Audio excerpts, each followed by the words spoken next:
you ever lost on a coin toss?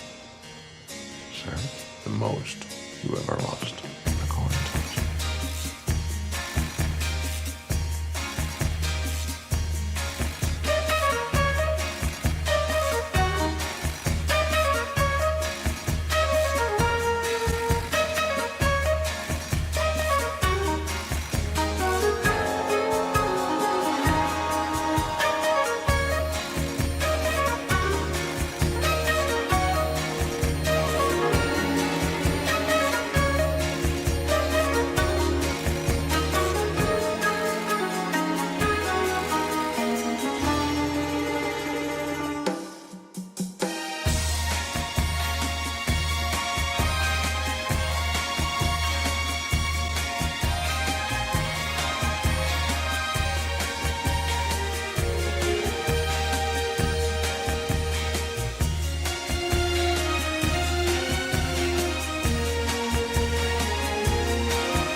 Good evening, ladies and gentlemen.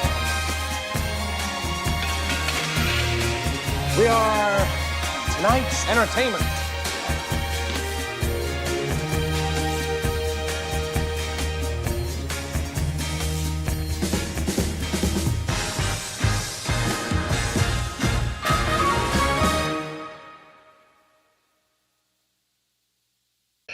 Hello everybody and welcome back to the Fleming Film Show. Joining me is JD, your Viewmaster, Justin Doyle. Hello Justin. Hey Rob, what's happening? Thanks for having me back. It's great to have you back. Would you like to introduce our special guest today? Our special guest for this topic today is Will Crabbe. Hello Will. Hi guys, thanks for having me back on. Looking forward to our discussion.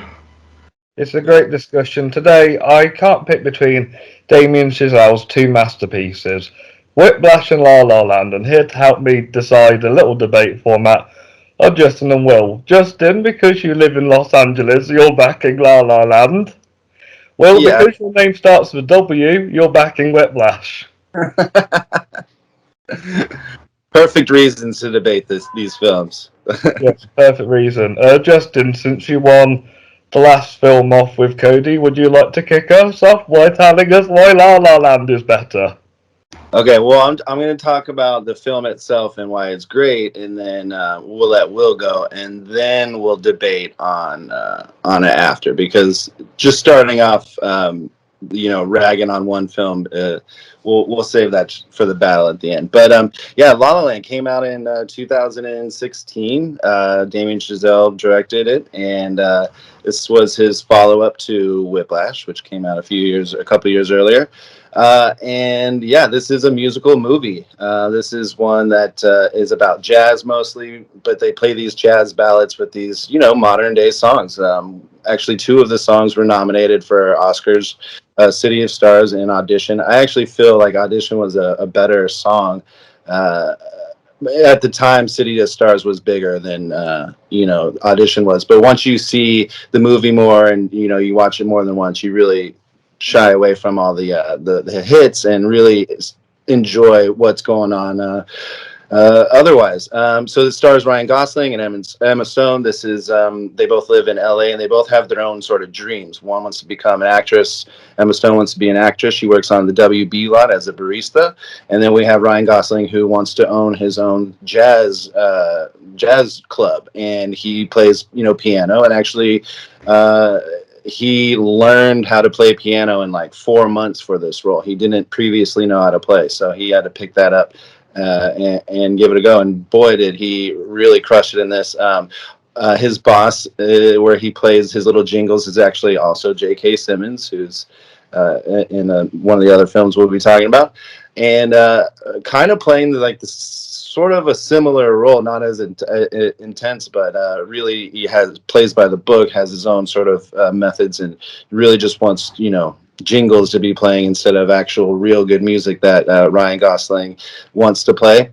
And so the two meet, and they have a little relationship, and they push each other to be what they want, to fill their goals. All the while we have these great musical songs that are playing in between, and musical numbers. I mean, they're so ridiculous. Nobody's going to know a whole choreographed dance if at a party like they did here. Of course, this is like a fantastical world in La La Land. But the choreography was by Mandy Moore, the singer. I actually didn't know that until rewatching the film again.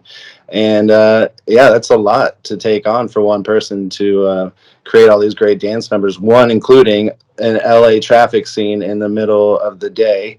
And that was the opening of the film. They shut down a piece of traffic, a piece of freeway in LA, and had this huge number. And when I first watched it in the theaters, I was actually upset about it because I really liked, Les Miserables years before, and they actually sang on set in front of the camera instead of it being a recording. So that was upsetting to me, but the movie is just so damn charming. Eventually, you just fall in love with it, as you do the two characters. You really do care about them and their adventures in LA. Here, this really only takes place within a year, and their careers, start to skyrocket in other directions that they didn't necessarily think that they were going to go. Like, she's going to do a one-woman play instead of being a part of a huge, a set, a huge production, and he actually gets signed up with John Legend and his crew here, where he's going to play the keyboards for him, and it becomes not really jazz. It's not really the music that he wants to play anymore. So it's not really the path that he wants, because he wanted to own his own jazz club. And actually, that stirs up some tension between the couple, which was really weird to me. I mean, he's still doing what he loves doing, playing some keyboards. But that stirs up a riff, and then from then on, they have their relationship troubles. And this movie does not tie up in a little bow for you. They really. One of my good friends doesn't like this movie because, in the end, it's not the story. They didn't necessarily end up together. They still lived their dreams. That's what they wanted. He got his jazz club. She got starring roles, and that's what they wanted. So to me, that's a great ending. Just because they didn't end up together doesn't mean that it's still not a good ending. I mean, they're both happy, and that's what counts. So, but yeah, they didn't tie it up in a bow for you and send you off on your way wishing or happy that everything worked out, which is good, because not all movies need to end that way. I mean, because that's also not reality. So, but the movie itself, it's charming. I love the music. It almost won Best Picture. It was said that it was, and then got taken back. But it did still win 3 Oscars and was nominated for 8 more. So it was a huge splash and made good money in the box office. And it was one of my favorite movies of that year. Totally could have won Best Picture, but Moonlight was also a fantastic film. So La La Land. That's La La Land. Nice. So I watched La La Land the first out of the two of them, and I rewatched it first for this discussion. I also watched it for our musical video as well, Justin. And until I met Will, I thought I was the only person in this country that liked La La Land, because everybody else told me it was overrated and they couldn't get into it. And I'm like, what? And that opening credit sequence is beautiful, and really, it's one of the films that make you love cinema. Like Birdman or Mad Max Fury Road, it's one of the best films of the 2010s, by far. But I want to hear Will explain why Whiplash is a much better film. Take it away, Will. Right. So do you want me to talk about what I didn't like about La La Land, or just move straight on to Whiplash and just talk about? You know what? Yeah. What are your thoughts on La La Land anyway? Well, obviously, I really like La La Land. I've said that before. I watched it the end of this year. Not this year. Obviously, that hasn't happened yet. Last year on New Year's Eve. And yeah, I just really loved it. And as you say, it's just one of those films that just kind of like makes you remember why you love cinema. But I also really love his other film, Whiplash, which I think is the superior of the two. So La La Land, I don't know. It's obviously got Ryan Gosling and Emma Stone in the leads there. Both actors that I really love, they're two of my favourites. But I just think in this film, they're not really at their best, really. I think they've had they've done better stuff. Emma Stone, I think, she got the Oscar for it, I believe. But I think she's done better performances, which she should have got an Oscar for, really. I agree. I thought she was much better in The Favourite. Yeah, that's what I was just going to say, favourite. Maybe not Cruella, but I really loved her in that as well. And then Ryan Gosling, I mean, he's just been in loads. I've watched loads of his stuff this year. And he's not necessarily bad. I just think he's kind of a bit, almost, not, a bit wooden, kind of. I didn't really properly connect with his character. He's definitely done better stuff. And also, I just feel like the casting-wise, they didn't really kind of stand out to me as like, these are these characters, you know? It feels like roles that could have been done by other people. Like, I think even Emma Stone's character wasn't originally the person approached for that character. I think it was Emma Watson. Yeah, I think it was. I'm pretty glad that fell through, because I'm not an Emma Watson fan. I can't imagine how the film would have panned out with her in the lead. But still, it's just these characters, they just kind of feel interchangeable with the people playing the roles. And I think with like the supporting cast as well, Whiplash has kind of two kind of main actors. They're kind of like the bigger name actors, and then the supporting cast are all sort of lesser kind of known actors. They're not like big stars or anything. But in here we've got like, you know, J.K. Simmons as the kind of manager at the start, which was kind of that excited me a bit, because I really like J.K. Simmons. I was really excited to see what he'd be in that film, and then he's just in it for one scene and then just disappears for the rest. And also John Legend as well, big star, big name singer-songwriter. And I feel that kind of takes some of the attention away from the leads in a way. I don't know what you think about that, but it's like, cool. Yeah, and I think musically wise, I love the music, yeah. But I think because it's kind of a homage to the classic kind of, you know, musicals like Singing in the Rain. I've heard other people compare it with like Umbrellas of Cherbourg. I don't know how to pronounce that, but which is the French one. And again, I just feel like it doesn't really have the same punch as, especially like Singing in the Rain. I don't think the music has that same sort of iconic level. It's just, I just don't think the music's quite as good. Yeah. And I guess, I don't know, I could talk about some of the issues that other people have with it, which, because you mentioned that, it's apparently lots of people don't like this film, or they think it's overrated. Well, I guess it's because of the kind of depiction of jazz in this film. A lot of jazz musicians or whatever have felt that it's inauthentic, or it's kind of snobby in the way that Ryan Gosling's character wants to like save jazz or whatever by like bringing it back to its roots, when a lot of jazz musicians say that the jazz fusion-y sort of stuff that's introduced is actually a better way to preserve jazz. And I guess also because it's like it's traditionally black music as well. They said that it should really be like a black character who's on this quest to save jazz in a way.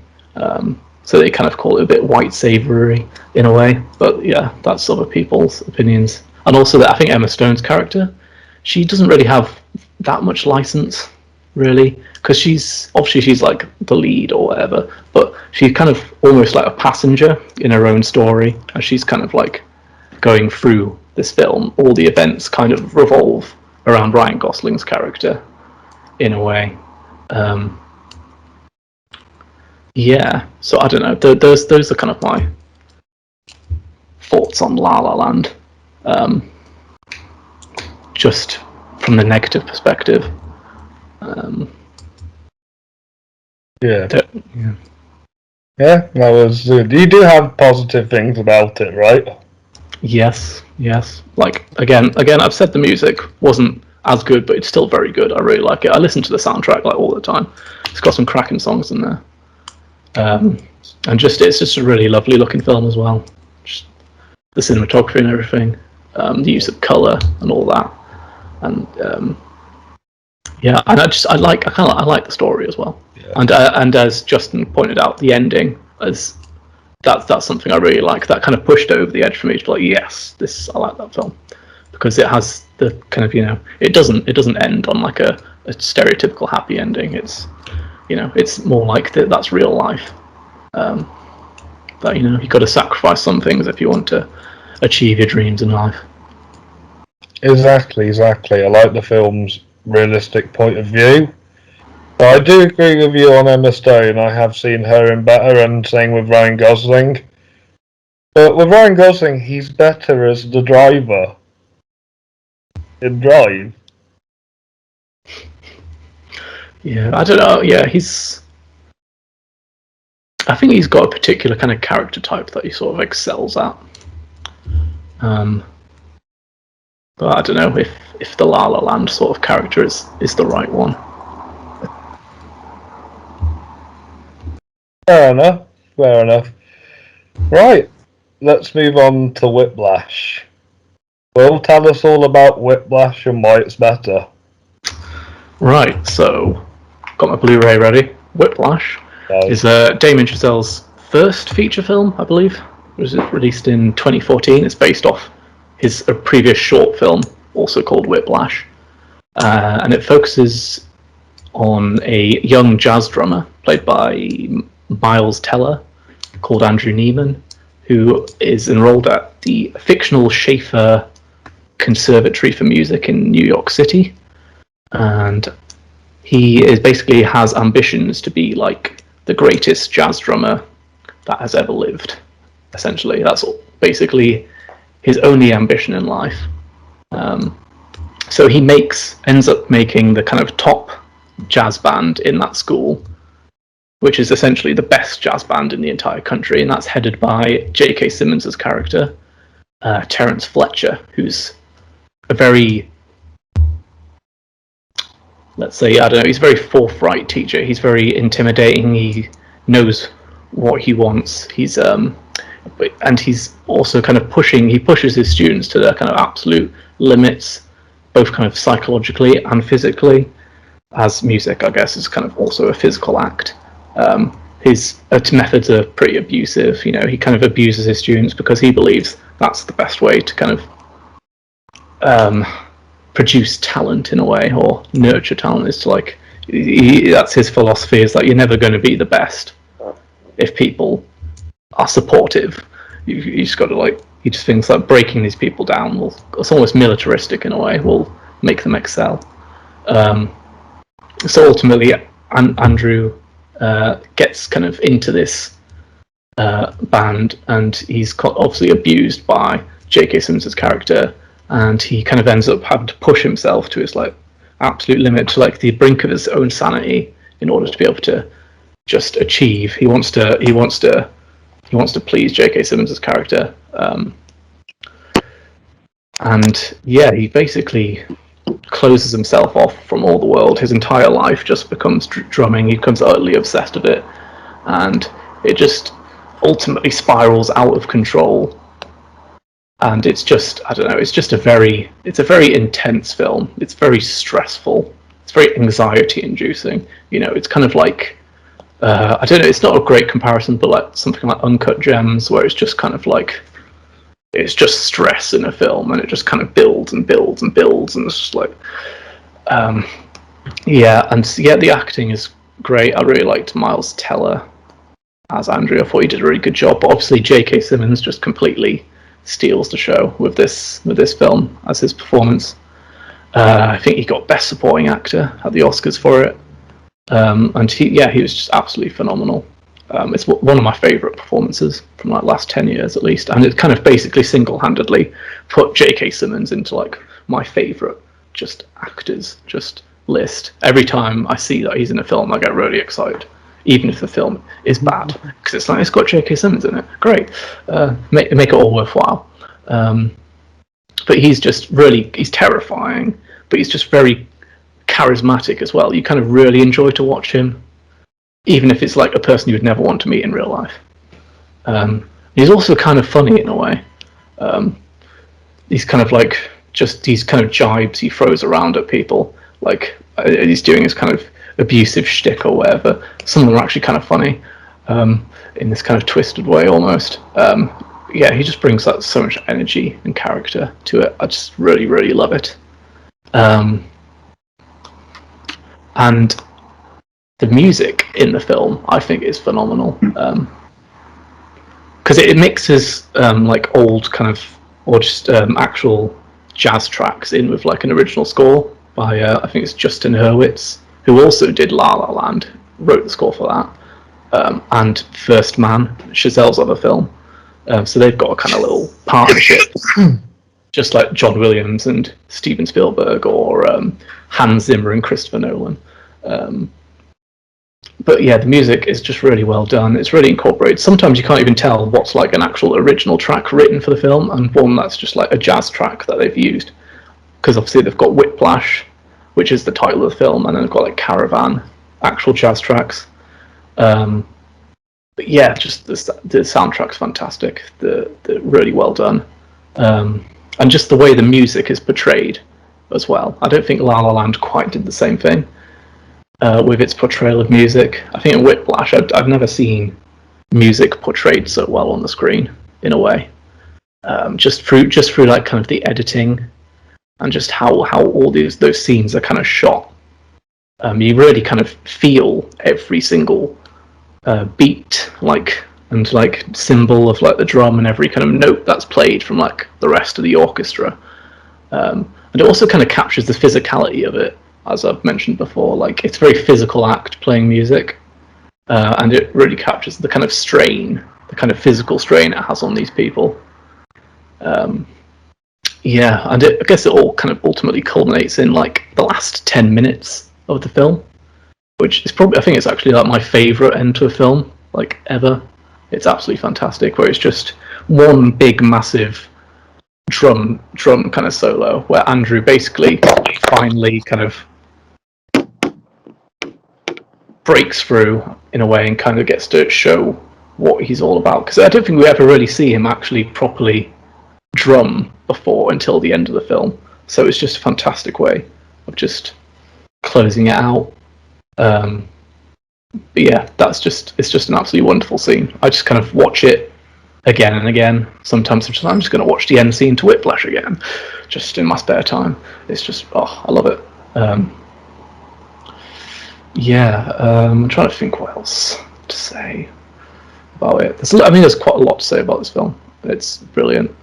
I guess the sound editing as well, which is fantastic. Again, that just ties into the capturing of music. Because I think Damien Chazelle was actually a jazz musician. He was a jazz drummer before he went into filmmaking. So I think it has this really distinct kind of authenticity to the film as well. You can feel that it's made by someone who understands the kind of the music behind it in a way, and understands what goes into it. Because obviously it's not completely autobiographical, because I think he only played in like a high school jazz band or whatever, but it captures some of like the experiences he had when he was doing it. But yeah, I can't think what else I was going to say about this, but yeah, that's Whiplash. Nice. There was one thing that you got wrong. Oh no.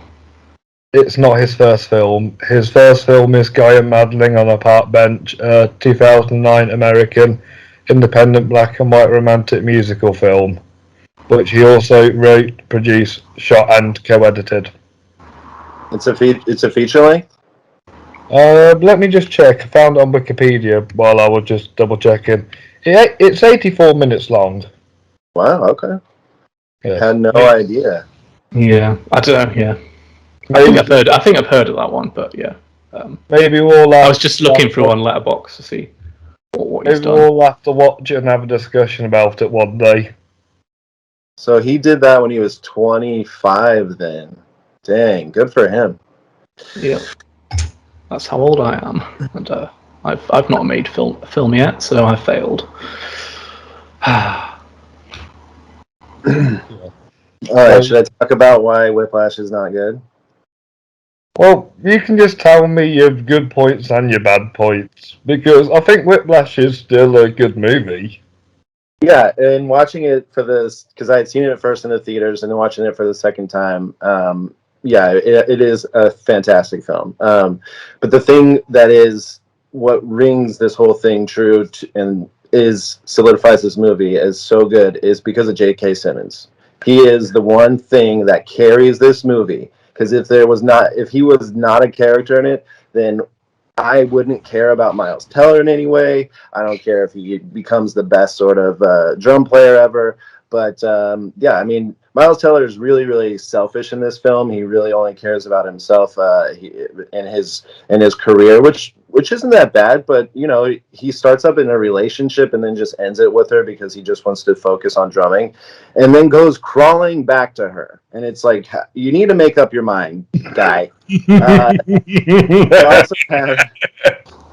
We also have the drumming itself. Now, here's what's great about La La Land in comparison: is La La Land, everyone enjoys that sort of music. They create this music off of jazz and elevate it to where it's enjoyable and likable for everybody. Just like you were saying, is like the best way to get new people in is to kind of throw in music that is modern and they can relate to now, and then also throw in the jazz.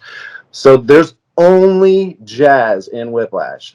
That's it. There's nothing else. If you don't like jazz, you are not going to like this music. And especially if you don't like drums, you're not going to like this because there is so much drumming. It does become a little annoying. And it's just so much repetition and it's just over and over and over, and you're hearing the same song over and over and over, and it just becomes a little dull after a while. But what makes it intriguing is J.K. Simmons making all those gestures, like throwing a chair at a child. Throwing a chair at a kid will get you fired. Slapping a kid in the face will get you fired. This is why this movie, like La La Land's fantastical in a real or in a fake way. Like this is fantastical because he would never teach again. So him slapping a kid, whoever he did that to first, would have ratted him out. What? Just so he can have the best. Fletcher's the only person in the world that can teach him how to be the best drummer? No. There's more people out there, okay? They just have him on this pedestal for some reason, but we find out in the movie that because of how aggressive he is, somebody killed themselves over it. A few years later, but it started when he was being taught by Fletcher.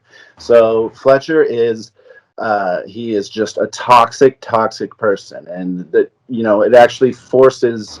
It is their own decision, but it forces people into their own sort of crazed mind because Miles Teller went from this kind of like soft-spoken kid to a Fletcher. He thought he was better than everybody else. He thought he was the best drummer, and he was mediocre. He wasn't the best. He was just as fine as everybody else. Are you rushing? Are you dragging? You should be able to know what you're doing. I don't know music at all, and I know that he was, based off of listening to it for 50 times in a row. It's like, if he doesn't get it and I get it, then there's something wrong with him. And actually, Miles Teller, the only thing he did well in this movie is play the drums. Otherwise, his acting was a little like blah. He's not charismatic. He's not something that's going to carry a whole film, which is why J.K. Simmons had to be in there. And supporting actor is actually a shame because he was a lead actor in that. He was one of the main characters, so it could have been lead actor as well. Yeah, Miles Teller he doesn't even hold a candle to Ryan Gosling, who can elevate a film, be the only person in the film, and it still be really, really good. Yeah, I mean, the best performance out of both movies is J.K. Simmons as Fletcher, but it's just not realistic. That character as a real person, that would never be true. That guy would be gone. He's and I think that's why the movie is so tense, is because like there are people who probably have dealt with a Fletcher type, somebody who's more aggressive on you to be better, like a parent or something. And so that can what can ring true to people. Whereas like La La Land, that's a real relationship. Those two are, people who go through relationships, in and out of them, however they might, relationships aren't necessarily forever, but they're for now, however that may be. Yeah, I mean, we also have the fact that La La Land was almost won Best Picture. He won Best Director for La La Land, not for Whiplash. The music won for La La Land, not for Whiplash, and the cinematography won for La La Land, not for Whiplash. And also, La La Land is presented in CinemaScope. We got old school Hollywood wrapped around us right there, because we don't normally get pictures in that anymore. Whiplash is very black and gold colors. It's a little darker in tone. La La Land's got these vibrant, bright colors, blues and yellows, and you're just like immersed into their world. And Whiplash is just kind of dark and dreary, and you're like, how does a classroom just have like 3 lights on? Normally that's, fluorescent lights everywhere, you can actually see what you're doing. It just seemed like it was just set up just for, like theatrics, just so it can look cool. And really, that's not realistic.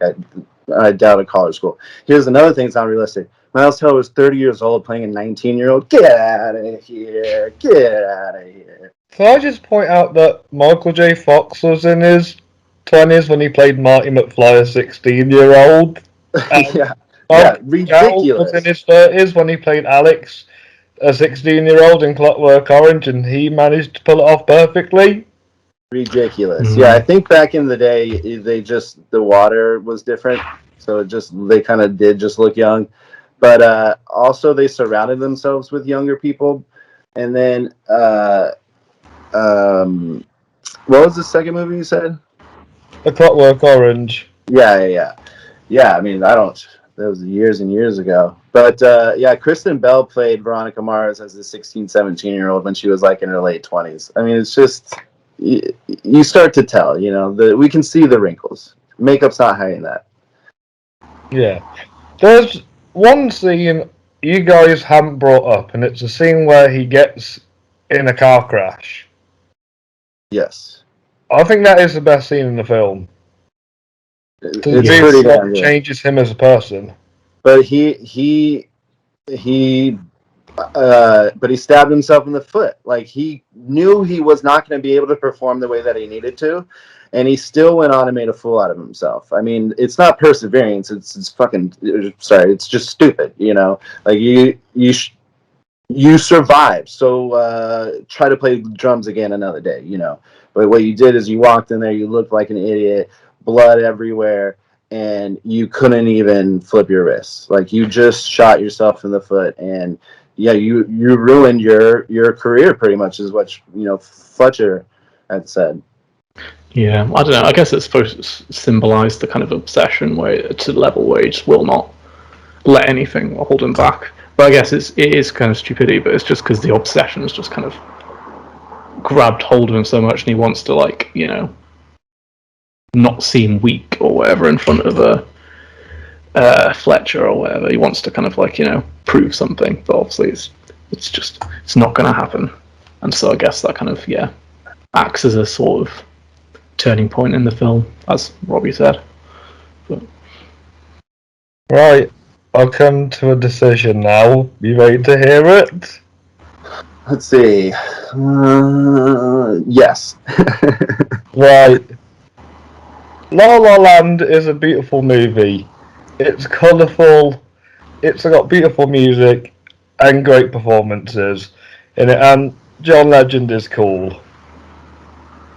However, I think the winner goes to a film that's intense, is stolen by a supporting performance, and really captures sacrificing everything to get to the top. Will wins. The winner is Whiplash. I knew you liked it anyway to begin with.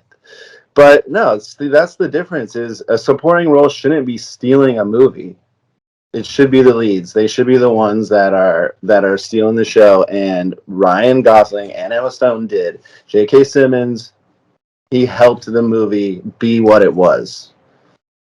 But without Whiplash, there wouldn't be a La La Land, would there, Justin? I don't know. Hollywood loves Hollywood movies and musicals, so it was the idea and the story that got him to it. But hey, it's your decision and it's your grave, all right. Hopefully, you'll win again next time. It doesn't matter. Good job, Will. Valiant competitor. I mean, I always knew from the start, Whiplash is just the better film. So yeah. Well, I watched it Sunday morning before work, and it kind of cheered me up, and I just thought, yeah, this is much better than La La Land. I've never seen much tension brought up into a movie, and him just lashing out on the drums just to get it all out. That's what he needed. He needed to give up everything to become the best. Watching somebody drum for 5 minutes is not better than watching, a dance number with 100 people with great music and great choreography. But whatever. Each their own. Beautiful movie though, Justin. I'm not knocking it at all. It made more money. It was viewed by more people. Like, if you ask somebody if they've seen La La Land over Whiplash, they'd say, "I've only seen La La Land." That doesn't necessarily make it better, though, does it? No, I know, but it was because it was just an overall more received movie. I'm about to say, if more people saw Cats than La La Land, would that make Cats a better movie? Nobody saw Cats. The ultimate musical. But yeah. Yeah, but going back really. to Damien Chazelle, are you guys looking forward to his next film, Babylon, which stars Margot Robbie and Brad Pitt? Nah, I'll pass. I should be, I don't know. I wasn't that enthused by First Man, so hopefully he, gets back up there. I don't know. A lot of people really like First Man, but I just thought it was a bit, apart from some of the cinematography, I thought it just dragged a bit, and the pacing wasn't particularly great. But do you just not like Gosling? Is that what I'm hearing here, Will? I like Ryan Gosling. He's my most watched actor this year.